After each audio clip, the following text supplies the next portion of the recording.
नमस्कार दोस्तों, आज हमें कक्षा 10वीं विषय हिंदी की पाठ्य पुस्तिका में सम्मिलित 2 लघु कथाएं इस पाठ को पढ़ना है। अब 2 लघु कथाएं, ये जो पाठ है लेखक नरेंद्र छाबड़ा द्वारा लिखित। प्रस्तुत कहानियों में लघु कथा का उद्देश्य होता है संस्कारित करना। देखिए मेरे प्रिय साथियों, जब हम किसी लघु कथा को पढ़ते हैं तो लघु कथा लिखने के पीछे लेखक का उद्देश्य होता है कि छात्रों को संस्कारित करना। तो हमारी पाठ्य पुस्तिका में यहां पर 2 लघु कथाओं के माध्यम से हमें वहां पर संस्कारित करने का काम किया है। तो पहली जो लघु कथा है इसका नाम है कंगाल। कौन सी है? कंगाल। अब इस लघु कथा के माध्यम से लेखक नरेंद्र छाबड़ा जी ने जो मौलिक विचार हमारे सामने उजागर करने का प्रयत्न किया है, हमें उसे वहां पर क्या करना है, समझ लेना है। तो आइए देखते हैं कि इस लघु कथा के माध्यम से लेखक हमें क्या कहना चाहते हैं। आए दिन हमें मालूम है आज अधिक मात्रा में हमारे पास धन दौलत है, पैसा है, संपत्ति है, लेकिन वैचारिक धरातल पर अगर हम सोच विचार करते हैं तो कहीं ना कहीं वहां पर हमारी सोच, हमारा दृष्टिकोण कहीं ना कहीं संकुचित भावना पनपती हुई दिखाई देती है। तो ये जो संकुचित मनोवृत्ति है, संकुचित मनोवृत्ति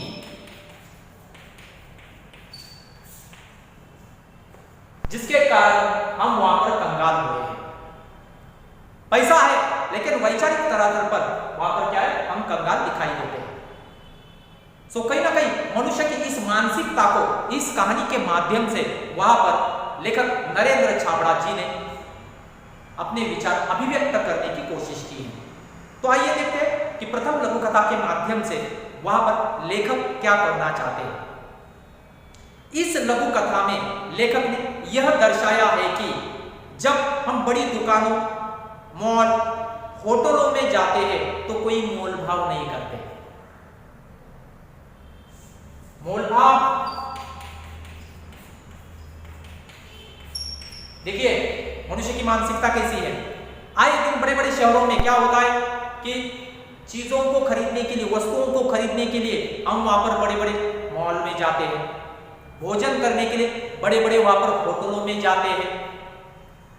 तो वहां जाने के बाद हम दिल खोल कर वहां पर पैसा खर्च करते हैं, लेकिन वही जब किसी ठेले वाले के पास जाते हैं तो वही उदारता संकुचित भावना में बदल जाती है। तो मनुष्य की ये जो संकुचित मनोवृत्ति है, कहीं ना कहीं उस मनोवृत्ति की ओर संकेत करने की कोशिश वहां पर लेखक ने इस कहानी के माध्यम से की है। चुपचाप पैसे दे सामान ले जाते हैं। इसके उलट जब हम रेहड़ी वाले, फेरी वालों से सामान खरीदते हैं तो मोल भाव करते हैं। हमें इस सोच से बचना चाहिए।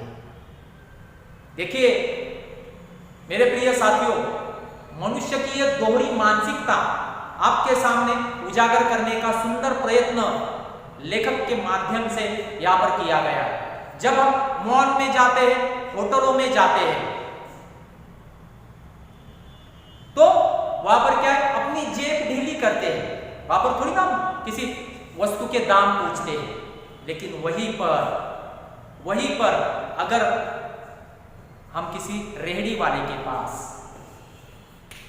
रेहड़ी वाला यानी ठेले वाला होता है जो 4 पहियों वाली, वहां पर क्या करता है, गाड़ी धकेलता है, अथवा फेरी वाला,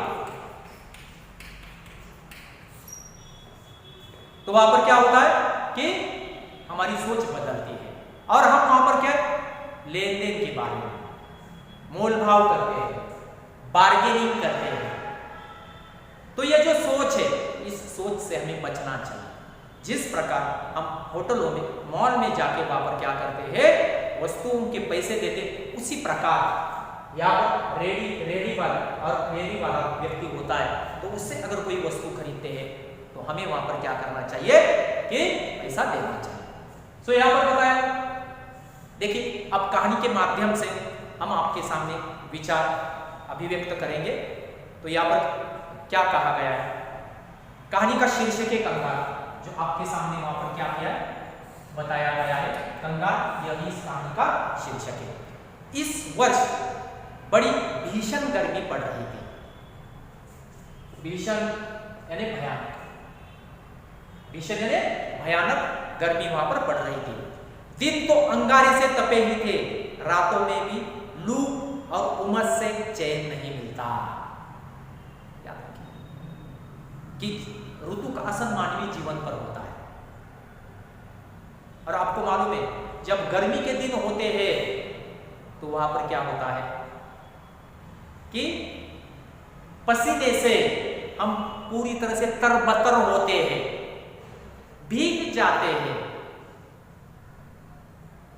और वहां पर इस गर्मी के दिनों में सूर्य देवता जो है आग उंडेलते हैं, दिन अंगारों के समान वहां पर तपने लगते हैं। और रातों में भी लुए चलने लगते हैं। लू यानी गर्म हवा। आपको मालूम है कि जब सूर्य की किरणें अधिक मात्रा में तप्त होती है तो अचानक वहां पर क्या है, उस दिशा की ओर से बहने वाली हवा जो है काफी गर्म होती है।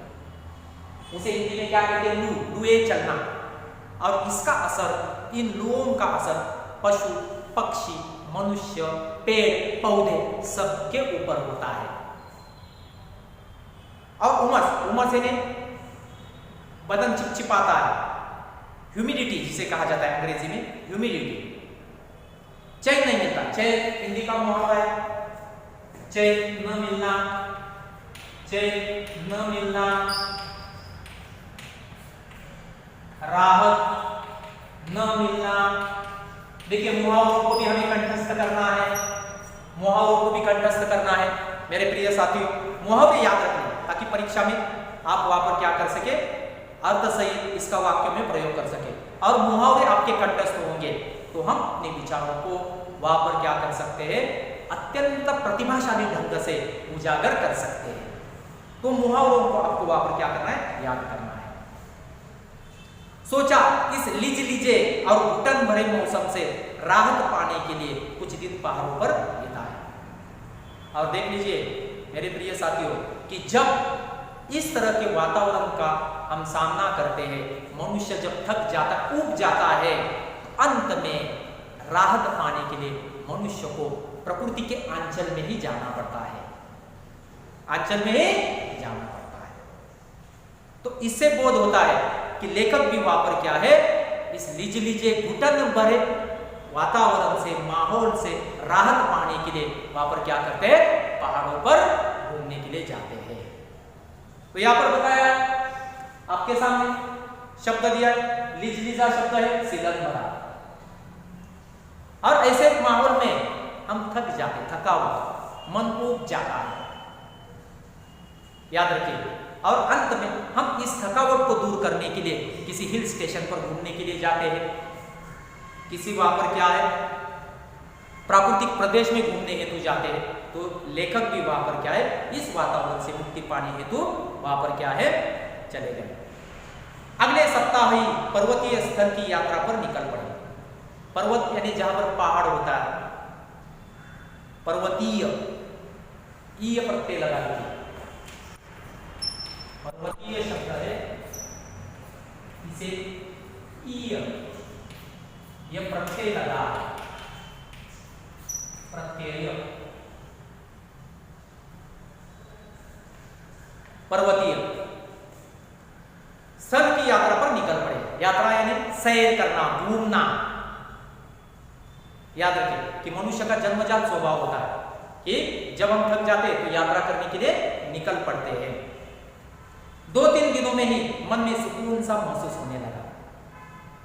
याद रखिए कि जिस लीजे वातावरण का लेखक ने अनुभव किया था, अचानक लेखक जब पहाड़ों पर घूमने के लिए निकल पड़े तो वहां पर क्या है, वही लेखक की जो मानसिकता है अथवा जिसे लेखक ने अनुभव किया था, अचानक वहां पर वो सुकून लेखक को उस पर्वतीय प्रदेश में, उस अंचल में वहां पर लेखक को मिल गया।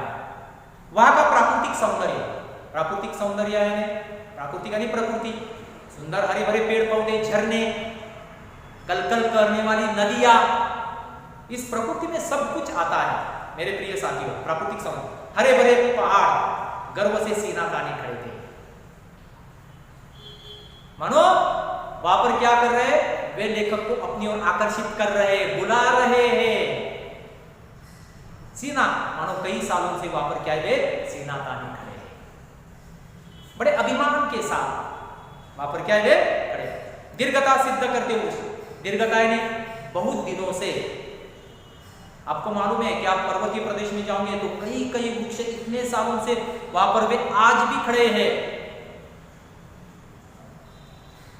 तो दीर्घता सिद्ध करते हुए यानी बहुत सालों से जीवित,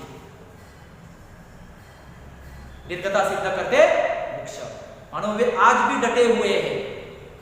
ऐसे वृक्ष लेखक को उस पर्वतीय प्रदेश में वहां पर दिखाई दिए। आगे देखिए क्या कहा, पहाड़ों की नीरवता, नीरवता यानी निशब्दता। आपको मालूम है कि शहरों में रहते तो काफी ध्वनि प्रदूषण होता है, बड़ी बड़ी गाड़ियों की आवाजें, मानो वहां पर क्या है, धड़ल्ले हमारे ऊपर उस गाड़ियों की आवाजें टूट पड़ती है। तो हम क्या करते हैं, इस ध्वनि प्रदूषण से राहत पाने के लिए जहां पर नीरवता होती है, निशब्दता होती है, निर्जन प्रदेश होता है, वहां पर घूमते। और लेखक ने यही अनुभव इस पर्वतीय प्रदेश पर लिया है। नीरवता में हल्का सा शोर कर अपना अस्तित्व सिद्ध करते झरने, झरने में वाटरफॉल्स। आपको मालूम है कि पर्वतीय प्रदेश में बहने वाले झरनों के उस कलकल बहने वाला जो झरना है, उसकी मधुर ध्वनि हमारे कानों पर वहां पर क्या है, सुनाई पड़ती है। मन बदलाव के लिए पर्याप्त है। और जब हम थक जाते हैं, इस थकावट को हम अनुभव करते हैं मेरे प्रिय साथियों, तो इस थकान को मिटाने के लिए हम वहां पर क्या करते हैं, प्राकृतिक प्रदेश में जाते हैं। इसलिए अंग्रेजी में क्या कहा जाता है, rest is the best recovery. जब हम थक जाते हैं तो हमारे सामने एक ही उपाय होता है, वह है प्रकृति का आधार। इसलिए नेचर के सिवाय हम जीवन नहीं जी सकते। प्रकृति का हमारे जीवन में अनन्य साधारण महत्व है, वहां पर कहा गया है। देखिए अब लेखक आपके सामने एक अनुभव व्यक्त कर रहे। उस दिन शाम के वक्त झील के किनारे टहल रहे थे, शाम के वक्त झील के किनारे टहल रहे थे। याद रखिए, एक भुट्टे वाला आया और बोला, रेहड़ी वाला, स्वीट कॉर्न, भुट्टे वाला, भुट्टा है, उसे क्या कहते हैं, स्वीट कॉर्न, जो कि ठेले पर ठेले पर वहां पर क्या है, बेचते हैं। और बड़े आनंद से हम उसे वहां पर क्या करते हैं, उसका स्वाद लेते हैं। और खास करके पर्वतीय प्रदेश में, और वो किसी झील के किनारे, अगर आपको ये गर्मा गर्म भुट्टा मिला तो उस आनंद की तुलना हम किसी अन्य वस्तु के साथ नहीं कर सकते। बड़ा जायका, बड़ा स्वाद उसमें होता है। याद रखिए मेरे प्रिय साथियों, तो लेखक वहां पर क्या है, घूमने के लिए गए तो अपना अनुभव आपके साथ वहां पर क्या है, वे बांटने की कोशिश कर रहे हैं। भुट्टे वाला आया और बोला, साहब भुट्टा लेंगे। अब भुट्टे वाला और लेखक के बीच में वहां पर क्या है, चर्चा है। इसलिए दोहरा उद्धरण चिन्ह डबल इन्वर्टेड कॉमा का इस्तेमाल किया। गरम गरम भूनकर मसाला लगाकर दूंगा। सहज ही पूछ लिया कितने का।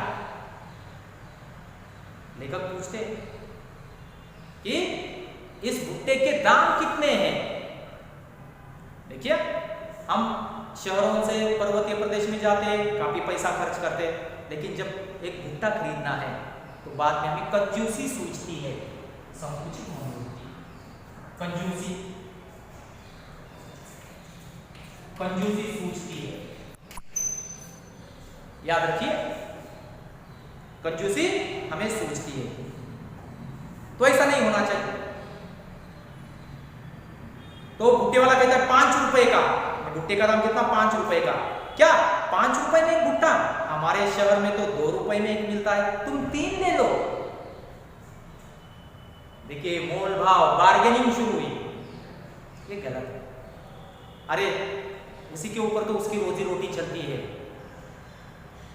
मेहनत कश इंसान जो है वहां पर क्या है, मेहनत करके ही 2-2 रुपए का जुगाड़ करके ही अपनी घर गृहस्थी को चलाते हैं, और वहां पर भी अगर हम उनके साथ मोल भाव करेंगे तो ये गलत बात है। यानी हमारे विचार जो है वहां पर है कहीं ना कहीं गिर गए हैं। संकुचितता की भावना, स्वार्थ बढ़ रहा है। शहरों में जाएंगे, मॉल में जाएंगे, होटलों में जाएंगे, दिल खोल कर पैसा खर्च कर लेंगे, लेकिन वहीं पर जब किसी भुट्टे वाले के पास, रेडी वाले के पास, फेरी वाले के पास कोई वस्तु वहां पर खरीदते हैं तो बाद में क्या होता है कि मोल भाव करने लगते हैं। तो ये जो सोच है, इससे बचना है। लेखक कहते हैं कि 3 रुपए में दे दूंगा। नहीं साहब, 5 से कम में तो नहीं मिलेगा, तो रहने दो, हम आगे बढ़ गए। लेकिन अचानक लेखक रुक जाते हैं। परिवर्तन, देखिए, एकाएक पैर ठिठक गए, पैर ठिठकना, रुक जाना। लेखक की अंतरात्मा दुत्कारने लगी, नहीं ये जो मैंने किया ये गलत है, मुझे वहां पर 5 रुपए में भुट्टा खरीदना चाहिए। और मन में विचार उठा कि हमारे जैसे लोग पहाड़ों पर घूमने का शौक रखते हैं, हजारों रुपए खर्च करते हैं, अच्छे होटलों में रुकते हैं, जो बड़ी दुकानों में बिना दाम पूछे खर्च करते हैं। बराबर, आप बड़ी बड़ी दुकानों में जाओगे, मॉल में जाओगे, वहां पर बार्गेनिंग के लिए कोई छूट नहीं होती। एक आध वस्तु के ऊपर दाम देखिए, वहां पर दाम देखिए और पैसे वहां पर दे देंगे। वहां पर आपको बार्गेनिंग करने की थोड़ी ना अनुमति होती है। वहां तो हम कुछ नहीं कहते, बड़े उदार भावना से क्या करते हैं, पैसा दे देते हैं। तो वहां पर हम थोड़ी ना झिक करते हैं, थोड़ी ना मोल भाव करते हैं। कहां पर? होटलों में, मॉल में, कहीं पर घूमने के लिए जाते हैं, लेकिन वही पर गरीब से 2 रुपयों के लिए झिक करते हैं। कितने कंगाल हैं। अब देखिए, यानी जो मानसिकता हमारी होटलों में जाने के बाद, मॉल में जाने के बाद होती है, वही मानसिकता हमारी यहाँ पर भी होनी चाहिए। रेडी वाले से, फेरी वाले से कोई वस्तु खरीदते हैं तो उसने जितने दाम बताए उतने दाम आपको देने ही चाहिए। वहां पर हम पैसा खर्च करते हैं, यहां पर क्या करते हैं, मोल भाव करते हैं। ये गलत है। यानी आज वैचारिक दृष्टिकोण से अगर हम देखेंगे तो हम कंगाल है।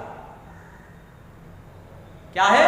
कंगाल है मेरे प्रिय साथियों। उल्टे कदम लौटा और 20 रुपए में 4 भुट्टे खरीद कर चल पड़ा अपनी राह। अब मन सुकून अनुभव कर रहा था। शुरुआत में उस भुट्टे वाले के साथ जो वार्तालाप, जो संवाद हुआ, उससे लेखक की अंतरात्मा अपने आप को ही वहां पर दुत्कारने लगी। लेकिन अंत में जब लेखक को अपनी गलती का पता चलता है, तब लेखक क्या करते? 20 रुपए देकर 4 भुट्टे खरीदते, और अब लेखक के मन को एक सुकून, एक शांति का बनी। तो इस कहानी का उद्देश्य यही है मेरे प्रिय साथियों, ये जो कहानी है कंगाल या कहानी, इस कहानी का उद्देश्य हेतु यही है कि जब हम होटलों में जाते हैं, बड़े बड़े मॉल में जाते हैं, तो वहाँ पर अपनी जेब ढीली करते हैं, दिल खोल कर पैसा खर्च करते हैं। वही जब किसी गरीब से कोई वस्तु खरीदते हैं तो वहाँ पर हमें मोहब्बत करना चाहिए। जिस प्रकार या होटलों में उदारता दिखाते हैं, उनके पास भी आप उदारता दिखाइए, तो हम कह सकते हैं कि आप सही मायने में वहां पर क्या है, उदार है, आपका दृष्टिकोण उदार है। नहीं तो हम कंगाल, गरीबों को मदद करने की भावना हमारे पास होनी चाहिए। तो संक्षिप्त में यह कहानी आपके सामने बताई है, लेकिन आज की मनुष्य की जो मानसिकता है, उस मानसिकता को उजागर करने का सुंदर प्रयत्न इस संक्षिप्त कहानी के माध्यम से वहां पर किया है। पैसे से कंगाल हुए तो चलेगा, लेकिन विचारों से कंगाल नहीं बनना है, विचारों से हमें वहां पर कंगाल नहीं बनना है। सो यह महत्वपूर्ण सोच, महत्वपूर्ण मौलिक संदेश इस कहानी के माध्यम से वहां पर लेखक ने आपके सामने वहां पर दिया है। कुछ शब्द हमने वहां पर आपके सामने लिखे, अंगारा यानी शोला, लू गर्म हवा, नीरवता निशब्दता, शौक यानी रुचि, वहां पर क्या नाकामयाब असफल, विश्वत घूस, कंगाल गरीब, सुकून शांति, लीज लीजा सीलन भरा, भीषण भयानक। तो एक बार इस कहानी को अगर आप पढ़ लोगे तो वहां पर क्या हो सकता है, आपको लेखक के माध्यम से इस कहानी द्वारा क्या बताया है, कौन सा संदेश दिया है, वह आपको वहां पर क्या है पता चल सकता है। कुछ प्राकृतिक जानकारी भी दी है कि मनुष्य जब थक जाता है, ऊब जाता है, तो प्रकृति के सानिध्य में चला जाता है। तो आइए हम प्रण कर लेते हैं कि आज से हम वैचारिक दृष्टिकोण से उदार बनेंगे, संकुचित भावना से हमें बचना है और उदारतावादी दृष्टिकोण को वहां पर क्या करना है। आशा करता हूं कि लेखक ने इस कहानी के माध्यम से जो विचार आपको बताए हैं, उसे आप वहां पर क्या है आजीवन उन्हीं विचारों को आत्मसात करते हुए जीवन जीने की कोशिश करें। धन्यवाद।